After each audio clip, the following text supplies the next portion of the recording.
आऊज़ु बिल्लाहि मिनश शैतानिर लईनिर रजीम। बिस्मिल्लाहिर रहमानिर रहीम। अस्सलामु अलैकुम या अली मदद। मोमिनीन और मोमिनात की खिदमत में इसमें आज़म का बेइंतहा मुजरब तरीन अमल लेकर आए हैं।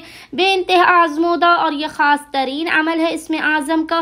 खुदावंद मुताल जो अदल इंसाफ करने वाला है, मोमिनीन की हाजात को कबूल करने वाला है, उन्हें मुश्किलात से निकालने वाला है। अगर मोमिनीन इसमें आज़म के इस विर्द व ज़िक्र का खुसूसी तौर पर वजीफ़ा करेंगे पहली ज़िलक़द, फर्स्ट ऑफ ज़िलक़द के पूरे दिन में किसी भी वक्त, तो खुदावंद मुताल अपने लुत्फ़ करम की उन पर बारिश कर देगा, उनके साथ अदल इंसाफ का मामला करेगा, उनकी हाजात को पूरा करेगा, उन्हें लोगों से बेनियाज कर देगा और उनके दुश्मनों को उनसे दूर कर देगा।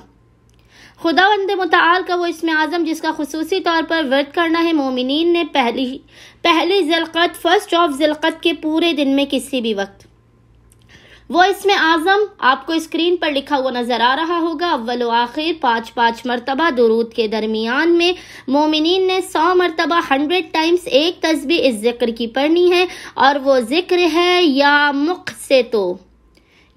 मुक़सितो। मोमिनीन ने इसमें आज़म के इस वेट का खुसूसी तौर पर जिक्र करना है। खुदावंद मुताल बहक़ मोहम्मद व आले मोहम्मद इसमें आज़म की बरकत से मोमिनीन की तमाम हाजात को अपनी बारगाह में कबूल व मकबूल कर देगा, उनकी आफात, बला, मुश्किलात और परेशानियों का खात्मा भी कर देगा। उम्मीद करते हैं कि मोमिनीन और मोमिनात की अक्सरियत इस अमल ख़ास को लाज़मन करेंगे और हमें अपनी दुआओं में याद रखेंगे। अल्लाहुम्मा सल्लि अला मुहम्मद व आले मोहम्मद व अज्जिल फ़राजहुम अजमईन।